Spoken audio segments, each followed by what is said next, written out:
नमस्कार दोस्तों, आपके अपने चैनल हमारे संस्कार में आपका बहुत बहुत स्वागत है। हरे कृष्ण गोविंद हरे मुरारी, हे नाथ नारायण वासुदेवा। हरे कृष्ण गोविंद हरे मुरारी, हे नाथ नारायण वासुदेवा। ओम नमो भगवते वासुदेवाय नमः। हर हर महादेव। उस परम पिता परमेश्वर की कृपा आप पर, आपके परिवार पर और आपके सभी अपनों पर हमेशा बनी रहे। आपके घर में अन्न धन के भंडार हमेशा भरे रहें। अगर आप हमारे चैनल पर नए हैं और अभी तक आपने चैनल को सब्सक्राइब नहीं किया है तो प्लीज़ चैनल को सब्सक्राइब करें, वीडियो को लाइक करें, ज़्यादा से ज़्यादा शेयर करें ताकि यह कथा और लोगों तक भी पहुंच सके, उन्हें भी इसका लाभ प्राप्त हो सके। बेल आइकन को दबाना ना भूलें ताकि हमारी आगे आने वाली वीडियो की जानकारी आपको नोटिफिकेशन के जरिए मिल जाया करे। मन के हारे हार है, मन के जीते जीत। कहे कबीरा हरि पाइए, मन ही की परतीत। अर्थात जीवन में जय और पराजय केवल मन के भाव हैं। यानी जब हम किसी काम को शुरू में ही हार मान लेते हैं कि हम सचमुच में ही हार जाते हैं, लेकिन अपनी मंजिल के लिए जब हम जूझते हैं और मेहनत करते हैं, बार बार गिर कर खड़े होते हैं, तो हमारा आत्मविश्वास कई गुना बढ़ जाता है। इसके बाद जब हमें अपने कार्य में सफलता मिलती है तो हमारी खुशी का ठिकाना नहीं रहता। इसीलिए आपकी जीत या हार को कोई और तय नहीं कर सकता। यह खुद आपके ऊपर निर्भर करता है कि आप उसमें कितनी मेहनत कर सकते हैं और जीत हासिल कर सकते हैं। यह हर मनुष्य के लिए जीवन में सफलता पाने का अचूक मंत्र है। तो चलिए अब सुनते हैं आषाढ़ मास के महात्म्य की कथा, अध्याय 15। लेकिन उससे पहले एक कथा रामायण की। रामायण में उस समय की है जब श्री राम जी माता सीता और भाई लक्ष्मण के साथ वनवास में गए हुए थे। एक रात की बात है, माता कौशल्या जी को सोते समय अपने महल की छत पर किसी के चलने की आहट सुनाई दी। उनकी नींद खुल गई। पूछा कौन है। पता चला श्रुतकीर्ति जी यानी शत्रुघ्न जी की पत्नी और कौशल्या जी की सबसे छोटी बहू है। माता कौशल्या ने उन्हें नीचे बुलवाया। श्रुतकीर्ति जी नीचे आई, माता के चरणों में प्रणाम करके खड़ी हो गई। तब माता कौशल्या ने पूछा, श्रुति, इतनी रात को अकेली छत पर क्या कर रही हो बेटी? क्या नींद नहीं आ रही है? शत्रुघ्न कहाँ है? माँ के ममता से भरी आवाज़ सुनकर श्रुतकीर्ति की आंखें आंसुओं से भर गई और वह माँ की छाती से चिपककर गोद में सिमट गई। बोली, माँ, उन्हें देखे तो 13 वर्ष हो गए। उफ! कौशल्या जी का हृदय कांप उठा। तुरंत आवाज़ लगाई, सेवक दौड़े दौड़े आए। आधी रात को ही पालकी तैयार की गई। आज शत्रुघ्न जी की खोज अवश्य होगी। अब माँ शत्रुघ्न जी को खोजने के लिए चल पड़ी। आपको पता है शत्रुघ्न जी कहाँ मिलेंगे? अयोध्या जी के जिस दरवाजे के बाहर भरत जी नंदीग्राम में तपस्वी होकर रहते हैं, उसी दरवाजे के भीतर एक पत्थर की शिला है। उसी शिला पर अपनी माँ का तकिया बनाकर शत्रुघ्न जी लेटे हुए मिले। माँ सिरहाने पर बैठ गई। बेटे के उलझे बालों में हाथ फिराया तो शत्रुघ्न जी ने आंखें खोल दी, उठे और झट से माँ के चरणों में गिर पड़े। माँ, आपने क्यों कष्ट किया, मुझे बुलवा लिया होता। बेटे की बात सुनकर माँ कौशल्या बोली, शत्रुघ्न क्या बात है, यहाँ पर क्यों हो? माँ के प्रेम भरे वचन सुनकर शत्रुघ्न जी की रुलाई फूट पड़ी। बोले, माँ, भैया राम जी तो पिताजी की आज्ञा से वन में चले गए, भैया लक्ष्मण जी उनके पीछे पीछे चले गए, भैया भरत भी नंदीग्राम में हैं। क्या यह महल, यह रथ, यह राजसी वस्त्र विधाता ने केवल मेरे लिए ही बनाए हैं? माता कौशल्या जी अपने पुत्र शत्रुघ्न जी की यह बात सुनकर निरुत्तर रह गई। राम कथा भोग विलास की नहीं, त्याग की कथा है। यह त्याग की ही प्रतियोगिता चल रही है। सभी इस प्रतियोगिता में प्रथम आना चाहते हैं, कोई पीछे रहना नहीं चाहता। चारों भाइयों का प्रेम और त्याग एक दूसरे के प्रति अद्भुत, अभिनव और अलौकिक है। रामायण जीवन जीने की सबसे उत्तम शिक्षा देने वाली कहानी है। भगवान श्री राम को 14 वर्ष का वनवास हुआ तो उनकी पत्नी सीता जी ने भी सहज खुशी खुशी वनवास स्वीकार कर लिया। किंतु बचपन से ही बड़े भाई की सेवा में रहने वाले लक्ष्मण जी भला अपने भाई राम से इतने वर्षों तक कैसे दूर रह जाते? माता सुमित्रा से तो उन्होंने उसी क्षण आज्ञा ले ली थी वन जाने की, किंतु जब पत्नी उर्मिला के कक्ष की ओर वे बढ़ रहे थे तो सोच रहे थे कि माँ ने तो भाई के साथ वन में जाने की आज्ञा दे दी, किंतु मैं उर्मिला को कैसे समझाऊं, क्या बोलूँगा। उनसे यही सोच विचार करके लक्ष्मण जी जैसे ही अपनी पत्नी के कक्ष के बाहर पहुँचे तो देखा कि उर्मिला तो आरती का थाल लेकर खड़ी थी और बोली, आप मेरी चिंता छोड़कर प्रभु श्री राम जी की सेवा में वन को जाओ। मैं आपको नहीं रोकूंगी, मेरे कारण आपकी सेवा में कोई बाधा नहीं आए, इसलिए साथ जाने की बिल्कुल जिद भी नहीं करूंगी। लक्ष्मण जी को कहने में संकोच हो रहा था। उन्हें अपनी पत्नी से वन में जाने की आज्ञा लेने के लिए मन में संकोच करना पड़ रहा था, हिचकिचाहट भी हो रही थी, किंतु उनके कुछ कहने से पहले ही उर्मिला जी ने उन्हें इस दुविधा से बाहर निकाल दिया। वास्तव में यही एक पत्नी का धर्म है कि पति अगर उलझन में पड़े हुए हों, उससे पहले ही पत्नी उसके मन की बात जानकर उन्हें उस उलझन से बाहर निकाल दे। लक्ष्मण जी चले गए, किंतु 14 वर्षों तक उर्मिला ने भी एक तपस्विनी की तरह कठोर तप किया। वन में प्रभु श्री राम माता सीता की सेवा में लक्ष्मण जी कभी सोए ही नहीं, परंतु उर्मिला ने भी अपने महलों के द्वार कभी बंद नहीं किए और सारी रात जाग जाग कर उस दीपक की लौ को बुझने नहीं दिया। मेघनाथ से युद्ध करते समय जब लक्ष्मण जी को शक्ति लग गई थी और हनुमान जी उनके लिए संजीवनी का पर्वत लेकर आए थे, तब बीच में हनुमान जी अयोध्या के ऊपर से जा रहे थे, तब भरत जी ने उन्हें राक्षस समझकर उन पर बाण चला दिया और जिस कारण हनुमान जी गिर गए। तब हनुमान जी ने सारा वृतांत भरत जी को सुनाया कि सीता जी को रावण हर कर ले गया और लक्ष्मण जी युद्ध में मूर्छित हो गए हैं। यह सुनते ही कौशल्या जी कहने लगी कि राम को कहना कि लक्ष्मण के बिना अयोध्या में वापस लौटकर मत आना, अयोध्या में लक्ष्मण के बिना पैर भी मत रखना। श्री राम वन में ही रहे। माता सुमित्रा कहती है कि राम से कहना कि कोई बात नहीं, अभी शत्रुघ्न है, मैं उसे भेज दूंगी। मेरे दोनों पुत्र तो श्री राम की सेवा के लिए ही जन्मे हैं। माताओं का प्रेम देखकर हनुमान जी की आंखें आंसुओं से भर गई और उनकी आंसुओं की धारा झरझर करके बहने लगी, किंतु जब उन्होंने उर्मिला जी को देखा तो सोचने लगे कि यह क्यों एकदम से शांत और प्रसन्न खड़ी है। क्या इसे अपने पति के प्राणों की कोई चिंता नहीं है? इसके पति मूर्छित पड़े हुए हैं, इनके पति के प्राण संकट में है, फिर भी यह मुस्कुरा रही है। तब हनुमान जी ने उनसे पूछा, देवी आपकी प्रसन्नता का क्या कारण है? आपके पति के प्राण संकट में है, सूर्य उदय होते ही सूर्य कुल का दीपक बुझ जाएगा।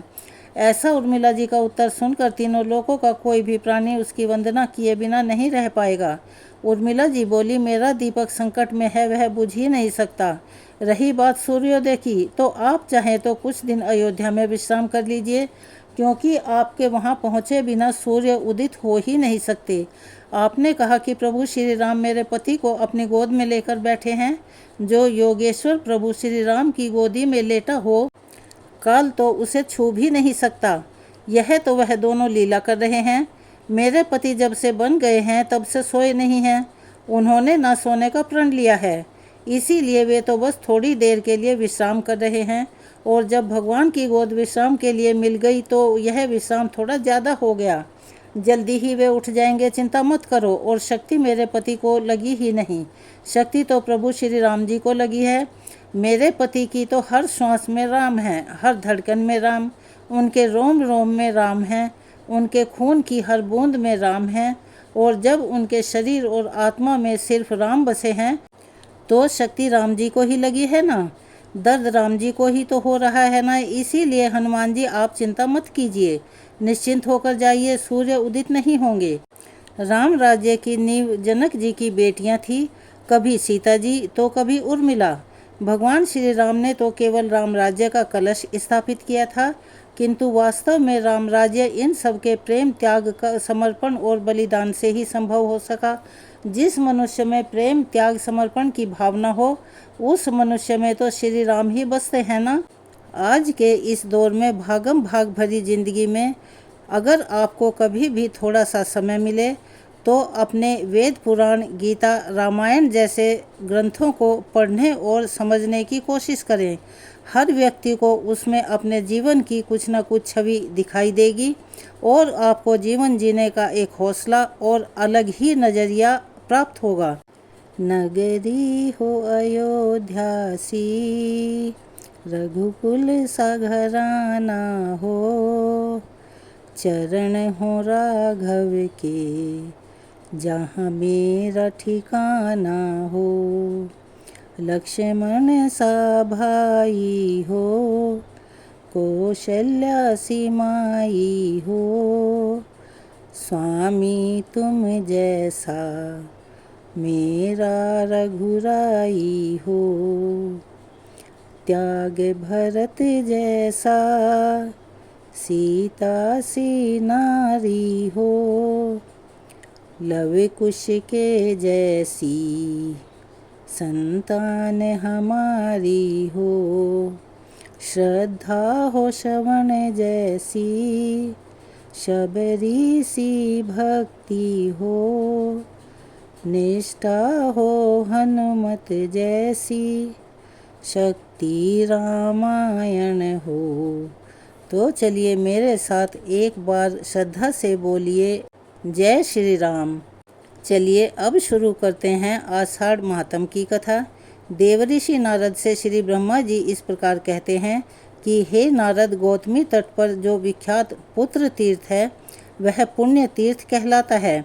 उसकी महिमा के श्रवण मात्र से मनुष्य संपूर्ण अभिलक्षीय वस्तुओं को प्राप्त कर लेता है। नारद, मैं उसके स्वरूप का वर्णन करता हूँ, सावधान होकर सुनो। जब दिति और मनु के पुत्र दैत्य और दानवों का देवताओं द्वारा क्षय होने लगा, तब दिति पुत्र वियोग के दुख से मन में स्पर्धा लेकर अपनी बहन दनु के पास आई और इस प्रकार कहने लगी, भद्रे, हम दोनों के ही पुत्र क्षीण होते जा रहे हैं। हम संसार में ऐसा कौन सा गुरुत्वर कार्य करें जिससे हमारा यह संकट दूर हो। देखो, अदिति का वंश कितना संगठित और उत्तम है, उसका कभी अक्षय नहीं होता। वह उत्तम राज, सुयश और विजय लक्ष्मी से सुशोभित है। आदिति की संतानों का वैभव और अभ्युदय देखकर मैं ईर्ष्या में दुबली होती जा रही हूँ। संभव है जीवित भी न रहूँ। आदिति के महान ऐश्वर्य पर दृष्टि डालते ही मैं अवर्णनीय दुरावस्था का अनुभव करने लगती हूँ। दावानल में प्रवेश कर जाना भी सुखद है, किंतु स्वप्न में भी सौत की समृद्धि नहीं देखी जाती। दनु कहने लगी, भद्रे, तुम अपने गुणों से पति देव कश्यप जी को संतुष्ट करो। अगर स्वामी संतुष्ट हो गए तो तुम संपूर्ण अभीष्ट वस्तुओं को प्राप्त कर लोगी। तब बहुत अच्छा कहकर दिति ने सब प्रकार से कश्यप जी को संतुष्ट किया। तब प्रजापति भगवान कश्यप ने दिति से कहा, सुव्रते, तुम्हें क्या दूं? तुम कोई अभिष्ट वर मांगो। यह सुनकर दिति ने अपने स्वामी से कहा कि नाथ, मुझे ऐसा पुत्र दीजिए जो अनेक गुणों से संपन्न हो, विश्व विजय और जंग द्वंद हो तथा जिसके जन्म लेने से मैं संसार में वीर जननी कहला सकूं। तब कश्यप जी ने कहा, देवी, मैं तुम्हें एक श्रेष्ठ व्रत का उपदेश देता हूँ जो कि 12 वर्षों तक पालन करने के बाद फल देता है। उसके बाद आकर तुम्हारे मन के अनुकूल गर्भ का गर्भाधान करूँगा, क्योंकि व्रत आदि के द्वारा निष्पाप हो जाने पर ही संपूर्ण मनोरथ सिद्ध होते हैं। पति के यह वचन सुनकर दिति को बड़ी प्रसन्नता हुई। उसने कश्यप जी को नमस्कार करके उनके बताए हुए व्रत का विधि पूर्वक पालन किया। जो लोग तीर्थों की सेवा, सुपात्र को दान तथा व्रत आदि का पालन नहीं करते, वे अपनी अभीष्ट वस्तु को कैसे प्राप्त कर सकते हैं। द्वितीय का व्रत पूरा होने पर कश्यप जी ने गर्भाधान किया और एकांत में अपनी प्रिय पत्नी दिति से कहा, शुचि स्मते, तपस्वी मुनि भी विहित कर्म की अवहेलना करने से मनोवांछित पदार्थ नहीं पा सकते, अतः तुम्हें कोई भी निंदनीय कर्म नहीं करना चाहिए। दोनों संध्याओं के समय सोना, कहीं जाना अथवा बाल खोले रहना निषिद्ध है। संध्या काल भूतों से व्याप्त रहता है, अतः उस समय जम्हाई लेना और भोजन करना भी मना है। यह सभी कार्य सदा ओट में ही करने चाहिए। विशेषतः हंसना तो दूसरों के समान हो ही नहीं। संध्या काल में कभी कमरे के भीतर न रहें। प्रिय मूसल, खल, सूप, पीड़ा और ढक्कन आदि को दिन या रात में कभी न लांघना। उत्तर की ओर सिरहाना करके तथा संध्या काल में कभी मत सोना। झूठ मत बोलना। संध्या काल में दूसरों के घर न जाना। पति के सिवा और किसी पुरुष पर कभी भी दृष्टि न डालना। इस प्रकार कश्यप जी ने आगे कहा कि यदि निरंतर इन नियमों का पालन करती रहोगी तो तुम्हारा पुत्र त्रिभुवन के ऐश्वर्य का भागी होगा। दिति ने स्वामी के समक्ष प्रतिज्ञा की कि हे स्वामी, मैं इन नियमों का ठीक ठाक पालन करूंगी। फिर कश्यप जी देवताओं के यहाँ चले गए। इधर द्वितीय का पुण्य जनित बलवान गर्भ दिनों दिन बढ़ने लगा। इन सब बातों को मैं नामक दैत्य अपनी माया के बल से जानता था। उसकी इंद्र से मित्रता थी, दोनों में बड़ा प्रेम था। उसने एक दिन इंद्र के पास एकांत में जाकर विनय पूर्वक कहा, हे देवराज, द्वितीय और मनु ने विशेष अभिप्राय से कश्यप जी को संतुष्ट किया है और द्वितीय का गर्भ दिनों दिन बढ़ रहा है। गर्भ में नाना प्रकार की शक्ति हैं। नारद जी ने ब्रह्मा जी से पूछा कि हे देवेश्वर, महाबली मैं नामक दैत्य तो नमुची का प्रिय भ्राता है और नमुची इंद्र के हाथ से मारा गया। फिर उसकी अपने ही भाई के शत्रु से मित्रता कैसे हुई? देवर्षि नारद के पूछने पर ब्रह्मा जी ने बताया कि पूर्व काल में नमुची दैत्यों का राजा था। उसका इंद्र के साथ बड़ा भयंकर बैर हुआ था। एक समय की बात है, इंद्र युद्ध छोड़कर कहीं जा रहे थे। यह देखकर दैत्य राजा नमुची भी उनके पीछे लग गया। उसे आते देख इंद्र भय से व्याकुल हो गए और ऐरावत हाथी को छोड़कर समुद्र के फेन में घुस गए। फिर वज्र में फेन लपेटकर उस फेन से ही इंद्र ने अपने शत्रु का संहार कर डाला। जब नमुची की मृत्यु हो गई, तब उसके छोटे भाई मैंने अपने बड़े भाई के घातक का विनाश करने के लिए बड़ी भारी तपस्या की। उसने अनेक प्रकार की माया प्राप्त की, जो देवताओं के लिए भी अत्यंत भयंकर थी। उसने संपूर्ण लोकों को शरण देने वाले भगवान विष्णु से भी वर प्राप्त किया। मैं दानी और प्रियभाषी था। उसने इंद्र को जीतने के लिए अग्नि और ब्राह्मणों का पूजन आरंभ कर दिया। वह याचकों को मुँह मांगी वस्तुएं देने लगा। बंदी जन सदा उनकी स्तुति करते थे। इंद्र ने वायु से अपने मायावी शत्रु मैं की गतिविधि जान ली। तब से वे ब्राह्मण का वेश बनाकर एक दिन उसके पास गए और कहने लगे, दैत्य, आज मैं याचक हूँ, मुझे मनोवांछित वर दीजिए। मैंने सुना है आप दाताओं के सिरमौर हैं और मैंने यह भी सुना है कि आपके द्वार पर आया हुआ याचक कभी खाली हाथ नहीं लौटता। इसीलिए मैं आपके पास आया हूँ। मैंने भी उन्हें ब्राह्मण जानकर कह दिया कि दिया हुआ ही समझो। सामने याचक को पाकर दाता यह विचार नहीं करते कि थोड़ा दूं या अधिक। उसके इस प्रकार कहने पर इंद्र बोले, मैं तुम्हारे साथ मित्रता करना चाहता हूँ। यह सुनकर मैं नामी दैत्य ने कहा, विप्रवर, ऐसे वर से क्या लाभ? आपके साथ मेरा बैर तो है नहीं। तब इंद्र ने अपने वास्तविक रूप को प्रकट किया। इंद्र को पहचान कर मैं के मन में बड़ा विस्मय हुआ। कहने लगा, सखे, यह क्या बात है? तुम तो वज्रधारी हो, तुम्हारे योग्य यह कार्य नहीं है। इंद्र ने हंसकर मैं को हृदय से लगाया और कहने लगे, विद्वान पुरुष किसी भी उपाय से अपने अभीष्ट कार्य की सिद्धि किया करते हैं। तभी से मैं के साथ इंद्र की गहरी मैत्री हो गई। मैं सदा के लिए इंद्र का हितैषी हो गया और मुनि उसे इंद्र भवन में जाकर सब बातें बताई। साथ ही इंद्र को माया भी प्रदान की। इंद्र ने प्रसन्न होकर पूछा, बताओ अब मुझे क्या करना चाहिए? मैंने कहा, देवराज, अगस्त मुनि के आश्रम पर जाओ, वहीं गर्भवती द्वितीय रहती है। उसकी सेवा करते हुए आश्रम में कुछ दिन बिताओ। फिर अवसर देखकर वज्र हाथ में लेकर द्वितीय के गर्भ में प्रवेश कर जाओ और उस वज्र से बढ़ते हुए गर्भ के टुकड़े टुकड़े कर डालो। इससे तुम्हारे उस शत्रु का अस्तित्व ही मिट जाएगा।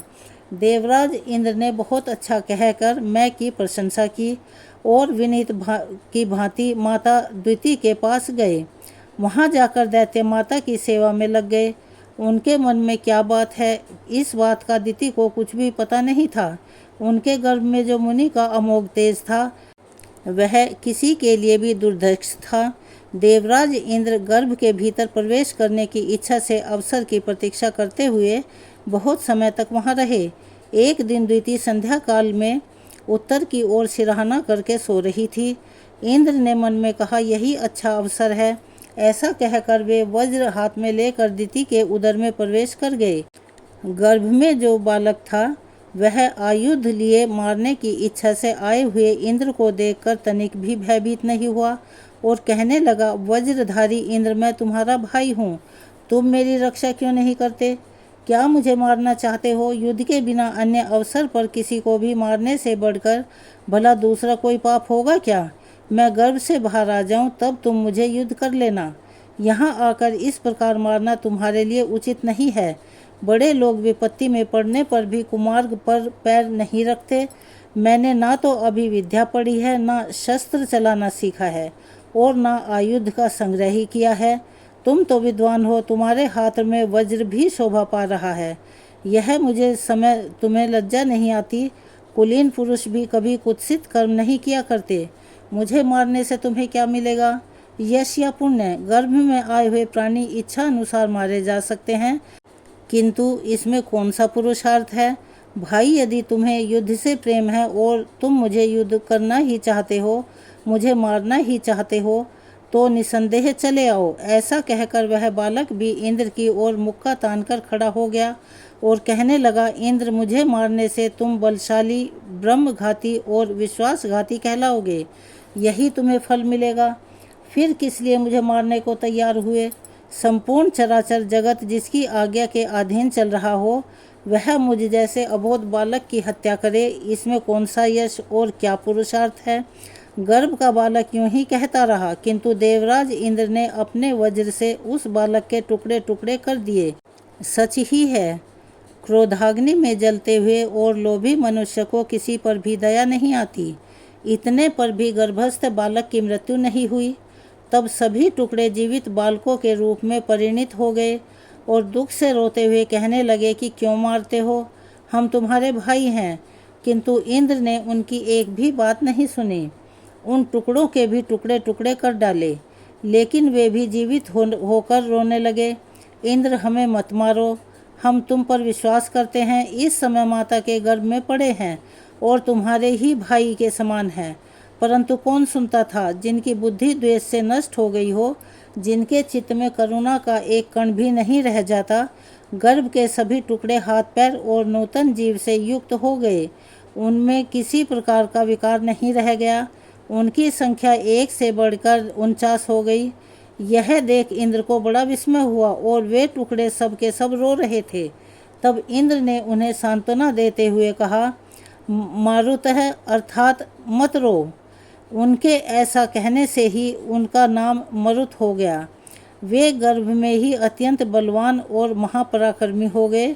उन्होंने गर्भ के भीतर से ही मुनिवर अगस्त को, जिनके आश्रम में माता टिकी हुई थी, पुकार कर कहा, मुने, हमारे पिता आपके भाई हैं। वे आपकी मैत्री का बहुत आदर करते हैं और हम यह भी जानते हैं कि आपके मन में हम लोगों के प्रति बड़ा स्नेह है। तथापि आपके रहते हुए यह वज्रधारी इंद्र ऐसे कार्यों में प्रवृत्त हुआ है जिसे कोई चांडाल भी नहीं करता। गर्भ के बालकों की वह करुण पुकार सुनकर अगस्त मुनि दौड़े चले आए। उन्होंने द्विति को जगाया। वे गर्भ की वेदना से पीड़ित हो रही थी। उस समय अगस्त ने अत्यंत कुपित होकर शचीपति इंद्र को श्राप दे डाला। हे इंद्र, संग्राम में शत्रु तुम्हारी पीठ देखेंगे। दिति ने भी गर्भ में समाये इंद्र को क्रोधित होकर श्राप दे डाला। हे इंद्र, तुम मेरे बच्चों को मारकर कोई पुरुषार्थ नहीं किया। जा, मैं तुझे श्राप देती हूँ कि तू राज्य से भ्रष्ट हो जाएगा। उसी समय वहाँ प्रजापति कश्यप जी भी आ पहुँचे। अगस्त मुनि के मुख से इंद्र की यह कुत्सित चेष्टा सुनकर उन्हें भी बड़ा दुख हुआ। कश्यप जी कहने लगे, बेटा, गर्भ के बाहर निकलो। तुमने यह क्या पाप कर डाला? उत्तम कुल में उत्पन्न पुरुष कभी पाप में मन नहीं लगाते। पिता का यह आदेश सुनकर वज्रधारी इंद्र गर्भ से बाहर निकले। उस समय लज्जा के मारे उनका मुंह नीचे हो रहा था। वे बोले, पिताजी, जिस साधन से मेरा कल्याण हो, अब वह बताइए, मैं उसे अवश्य करूँगा।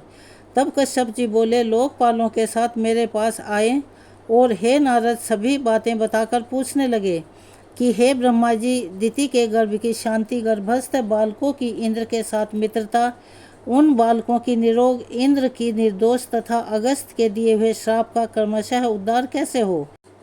तब मैंने कश्यप से कहा, प्रजापति, तुम वसुओं, लोकपालों तथा इंद्र को साथ लेकर शीघ्र ही गौतमी नदी के तट पर जाओ और वहाँ स्नान करके सबके साथ महादेव जी की स्तुति करो। फिर शिव की कृपा से ही सबका कल्याण होगा। ऐसा ही करूँगा।